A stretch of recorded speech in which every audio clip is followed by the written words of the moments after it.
আসসালামু আলাইকুম রহমতুল্লাহি ওয়া বারাকাতুহু। তো ভাইরা আজকে কাজে আসলাম। তো কাজে আসার পর বলতেছে পারমানেন্ট রিসিভার যে আজকে নাকি পারমানেন্ট নাই কাজের। তো আজকে আমরা পারমানেন্ট নাই, তাই আমরা সকলে অনেক খুশি হয়েছি। তারপর আজকে হাওয়া বাতাসটা অনেক ঠান্ডা। তো ভাইরা বললো একটি ভিডিও বানানোর জন্য।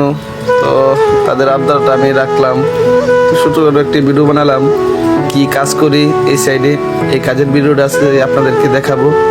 তো চলুন দেখে আসি কি কাজ করি আমরা।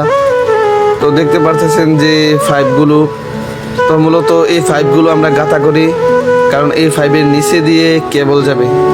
তো মোটামুটি এখানে 16-17টা পাইপ আছে। তো সবগুলো পাইপ এইভাবে গাঁথা করতে হবে, গাঁথা করে পাইপের নিচে দিয়ে কেবল যাবে। আর কেবল যাওয়ার পর আবার এগুলো মাটি দিয়ে চাপা দিতে হবে। মূলত এই কাজটা আমাদের কোম্পানি নিয়েছে। তো আজকে যেহেতু পারমানেন্ট নাই, তো আমরা সবাই বসে আছি। তো দেখতে পারতেছেন ওই যে ওইখানে মোস্তফা ভাই, সুরজ ভাই, উসমান ভাই, হালিম কাকা, তো সবাই বসে আছে। তো সবাই ভালো মনের মানুষ। আমাদের সকলের জন্য দোয়া করবেন যেন আমরা ভালো করে কাজ করতে পারি, খুব সতর্কতার সহিত। এটাই আপনাদের কাছে। আসসালামু আলাইকুম।